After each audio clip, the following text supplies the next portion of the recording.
as he would set her there, and that's a long discussion for the time. But to be honest, in terms of all that activity, I'm much more interested in what's happening. I think Doctor Who's fine. Doctor Who, well, how can I say this? It's like, I think there are things happening in the culture wars, particularly with trans rights these days, that are a million times more important than what's happening. Well, it's funny, you see, I don't think of it as representation, I think of it as life. And it's very normal to me. I don't know any other way to make things. Get the out! What's going on, everyone? It is Troy from Marks on TV, and I wanted to talk about one of my favorite subjects to just cover, whether good, bad, or indifferent. Today we're talking a little bit about Doctor Who and what their future may look like on Disney+. For people that may not know, if you're a Doctor Who fan, you definitely know. This past season was the first time they made an historic partnership with Disney+, to where Doctor Who, outside of the UK, was actually going to be broadcast on Disney+. Every episode of the new season was on there. But it didn't do so well. Didn't do so hot, both on the BBC and on Disney+. They tried to pump up the numbers and act like, oh my God, it's a huge success and everything else. They got a bigger budget, and whatever. But it really wasn't. They had the first black gay doctor with Ncuti Gatwa that they were like, it's historic and everything, so you got to watch. Whatever. And then they brought back Russell T Davies as the showrunner, who was the one who brought Doctor Who back from the dead in 2005. It just didn't go well. I don't know, all the way around. There were a few decent episodes, but they also shortened the season to 8 episodes, which was just mind-boggling to me. I'm like, why? Why are you doing this to, of all shows, Doctor freaking Who? But either way, we're going to talk right now about kind of their future on Disney Plus and what that's going to look like. Before we begin, though, if you could, please like the video, subscribe to the channel, and click the notification bell to be notified every time we post brand new content, which is every single day, Monday through Friday. Hope you enjoy what we're about to cover and the subject matter. Let's get into it.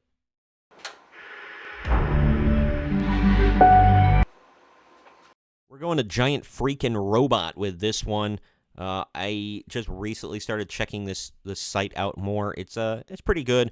But a lot of their stuff isn't really news-related. It's more of like, look at this list of top 10 whatevers. But either way. Or let's take a look back at this obscure 90s sci-fi show that we're going to cover. Oh my God, who the hell cares? So they're an interesting website. But either way. Disney Plus Doctor Who in trouble.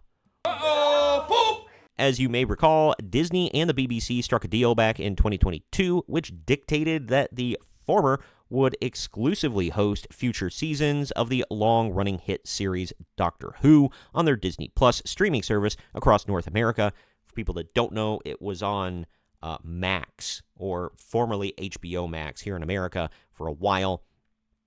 Obviously, no longer there, although they do have archived episodes from 2005 up till current, the most recent episode, or season rather, not this season that just happened, but right before Ncuti took over.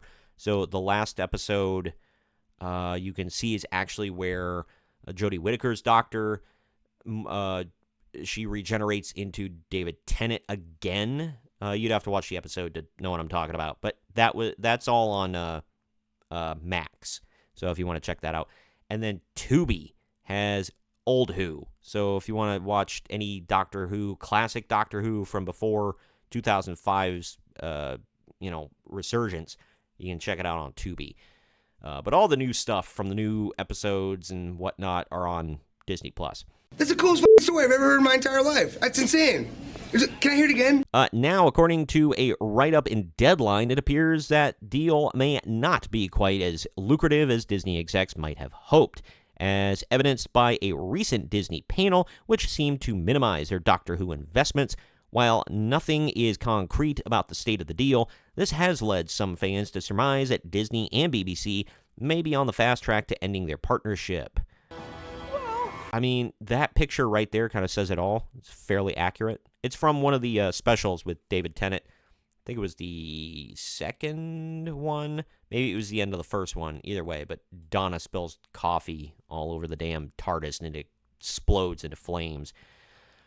The recent event in question is the Disney Upfront Showcase, which was held at North Javits Center in New York just a few months ago. While there were some Doctor Who pop-ups at the event, fans couldn't help but notice that the festivities for the classic sci-fi series paled in comparison to some of Disney's other projects, such as Welcome to Wrexham, Abbott Elementary, and a wide array of sports commentary shows from ESPN. That's a little crazy.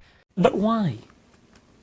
Why would you do that? Why would you do any of that? I know Abbott Elementary is popular, but this is Doctor effing Who, man. And Welcome to Wrexham. I know, again, I think that's fairly popular, but good God. My God. This realization caused some journalists to dig into the details of Disney's BBC deal, revealing some interesting findings. Well, we're waiting. The inaugural Disney-produced season of Doctor Who just finished airing new episodes last month and was still dead in the middle of its Russell T Davies-led season as the Upfront Showcase entered full swing.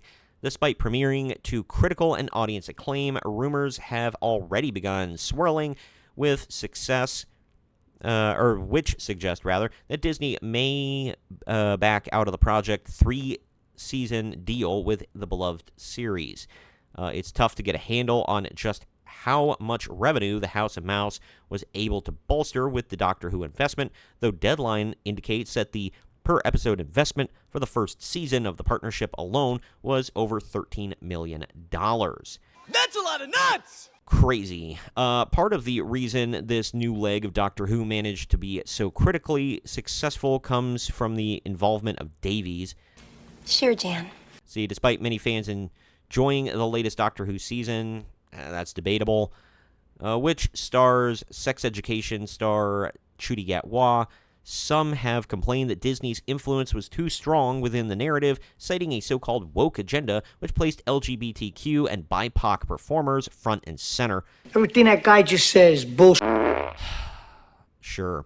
Davies has made it clear that the decision to include people of all walks of life was largely inconsequential in his writer's room, though the most vocal and closed-minded fans of the internet were not pleased nor convinced. That is the stupidest thing I've ever heard. What a slant here. We don't want them there non-white folk in this show. Like, that's what they act like. Nobody gave a damn that Ncuti Gatwa is black. Nobody gave a damn that there were a lot of non-white actors. Not one person. At least not anybody with an actual voice that had more than like 5 followers. Give me an effing break. That was not the issue. And Doctor Who has always had gay characters and whatnot, but they just seem to inject more of it in. There was a whole episode where the Doctor ran off to try to bone a dude and left Ruby all alone in a strange place, nearly got her killed. So, yeah, it's very different. Nobody cared about any of this stuff. I'm not super into all that stuff, as I made clear multiple times. I wasn't complaining that the Doctor was gay. I was complaining that the Doctor in the season was stupid and largely inconsequential in a lot of episodes. Why are you the way that you are? Because he was too busy bawling his eyes out and having an emotional breakdown to actually be useful and smart. Because we're smart. And the episode that I just mentioned where he goes off trying to bone Rogue while Ruby is, fighting for her life. And by all rights, if she wasn't as capable as she was, would have been finished. Done. It's insane. And then making a whole episode where we just continuously call a trans character beautiful, a beautiful woman, beautiful. She's so beautiful. Oh my God, she's beautiful. Over and over and over. So that was a f***ing lie. Like, making it like it's so unnatural and just jamming it down your throat. And then past that, a major focus of the special was it was the Star Beast episode, the very first one with David Tennant. A major plot point is that Rose was trans, and the Doctor couldn't possibly fathom certain things because he's male presenting. He got lectured on pronouns. I did a review of the episode. If anybody goes and checks it out, I've talked about it a few times. And people can disagree with me all they want, but all in all, the ratings aren't panning out well. Nope.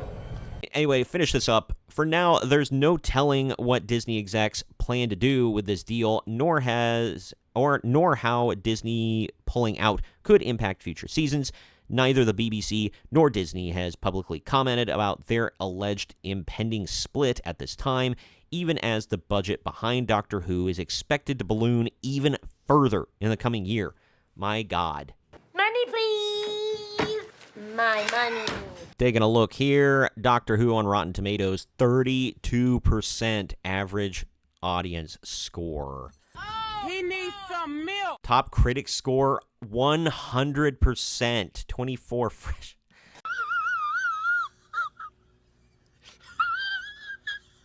You've got to be kidding. All critics, 96%. Give me an effing break. Go f*** yourself. Now, I'm not going to say it's a 32%, but it's also not a 100%. F off. No possible way. It's false. No way. Not this time. We created it. No, it's totally made up. Pure fiction. Give me a break, man. Like, it's not... It's usually always somewhere in between. Usually. It's not this bad, but it's not this good. No, not even close. It's not a perfect show. You can F all the way off with that. Off is a direction you can To the point they were trying to make about people were upset that BIPOC people were put front and center in the show. The only time anybody any criticism was had for somebody a person of color being put front and center was when they go back to the past with Sir Isaac Newton, who, by the way, was white, very, very white, and they made him light-skinned black or Hispanic, or I don't even freaking know. He wasn't white. I do know that. What the hell is even that? And then all these people try to gaslight you every time, like, oh, how do we know he wasn't white? Oh, it's a fantasy show. All this other stuff. Like, dude, F off. You know what you're doing. You know this is nefarious. You would have a fit if we went back in time and made Martin Luther King anything but a black male that looks like Martin Luther effing King. My favorite argument was they were like, well, when they went back to see William Shakespeare, it didn't look exactly like Shakespeare. He looked a lot more manly and masculine than Shakespeare. What? What the fuck? Okay, maybe he looked close enough for government work. Good grief. You didn't completely change his skin tone and his hair color and everything. You know what the F you're doing, man. It's the Netflix meme of every time you have a white character or a white historical figure, they make him black or brown of some shade. He's out of line, but he's right. Like, you know what you're doing. But Doctor Who is not failing because people of color are front and center. They're failing because they're putting agenda before good storytelling. And even in episodes where there weren't so much of an agenda, like Dot and Bubble, the episode, by and large, just kind of sucked and nobody cared. That's why they're failing, not because of all this other bullcrap. Russell T Davies says if he ever had it, he lost it. You know, it. Lost it. It's not good. Doctor Who is just underperforming. Disney is not helping their case because Disney doesn't know what the F they're doing. The BBC sure as F doesn't know what they're doing. They nearly got Doctor Who canceled under with Jodie Whittaker's run.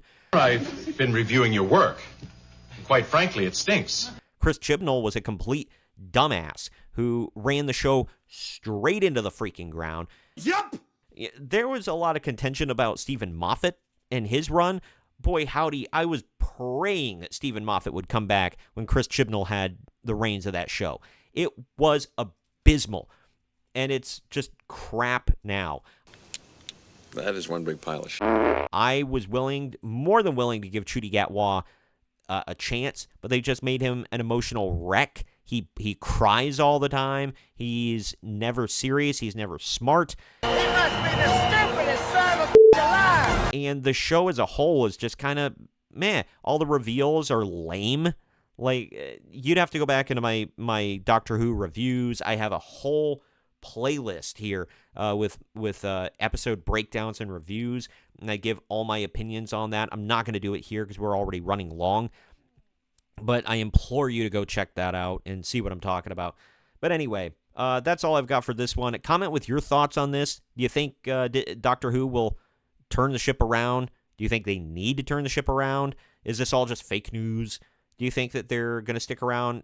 They've got to stick around on Disney Plus at least for one more season before Disney can justifiably weasel out of a contract. They've already got season 2 filmed and ready to go, so that they're not going to drop them now. But do you think they'll drop them before season 3? Do you think they're ever going to drop them, or are they going to just keep chugging forward like they are with Star Wars, whistling past the graveyard? Let me know down in the comments section. As always, the links to the article I covered can be found in the video description. Also, please share this video around to everyone you know, and please like the video, subscribe to the channel, and click the bell to be notified every time we post brand new content. Thank you for watching. I am Troy. This has been Marks on TV, and we'll see you next time.